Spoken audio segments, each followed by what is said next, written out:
رب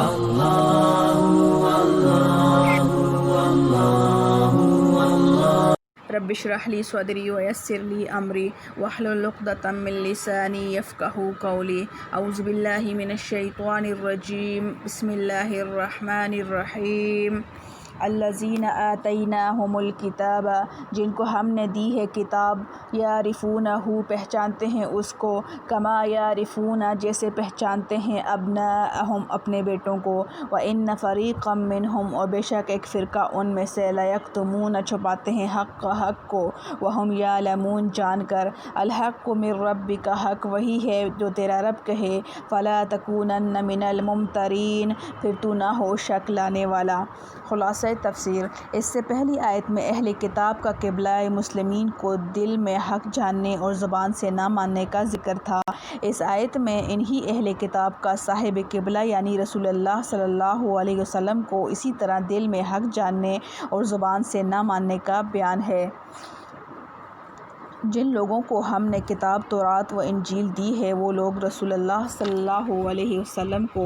تورات و انجیل میں آئی ہوئی بشارت کی بنا پر بحیثیت رسالت ایسا بے شک و شبہ پہچانتے ہیں جس طرح اپنے بیٹوں کو ان کی صورت سے پہچانتے ہیں کہ بیٹے کی صورت دیکھ کر کبھی شبہ نہیں ہوتا کہ یہ کون شخص ہے، بلکہ پہچان کر بھی سب مسلمان نہیں ہوتے، بلکہ بعض تو ایمان لے آئے اور بعض ان میں سے ایسے ہیں کہ اس امر واقعی کو باوجود کہ خوب جانتے ہیں مگر اخفا کرتے ہیں، حالانکہ یہ امر واقعی من جانب اللہ ثابت ہو چکا ہے۔ سو ایسے امر واقعی ثابت من اللہ میں ہر فرد کو کہا جا سکتا ہے کہ ہرگز شک و شبہ لانے والوں میں شمار نہ ہونا۔ معارف و مسائل،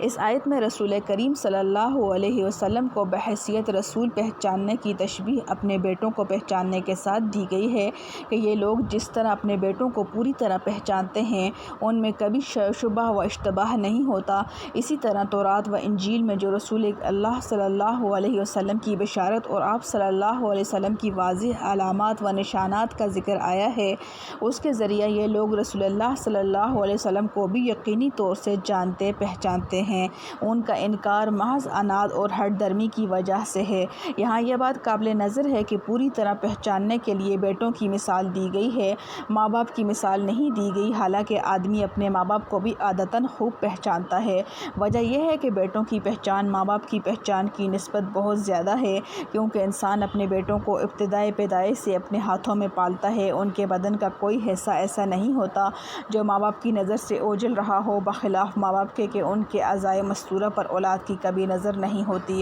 اس بیان سے یہ بھی واضح ہو گیا کہ یہاں بیٹوں کو بیٹا ہونے کی حیثیت سے پہچاننا مراد نہیں، کیونکہ اس کی نسبت تو انسان پر مشتبہ ہو سکتی ہے کہ ممکن ہے بیوی نے خیانت کی ہو اور یہ بیٹا اپنا نہ ہو، بلکہ مراد ان کی شکل و صورت وغیرہ کا پہچاننا ہے کہ بیٹا فی الواقع اپنا ہو یا نہ ہو، مگر جس کو بحیثیت بیٹے کے انسان پالتا ہے اس کی شکل و صورت کے پہچاننے میں کبھی اشتباہ نہیں ہوتا۔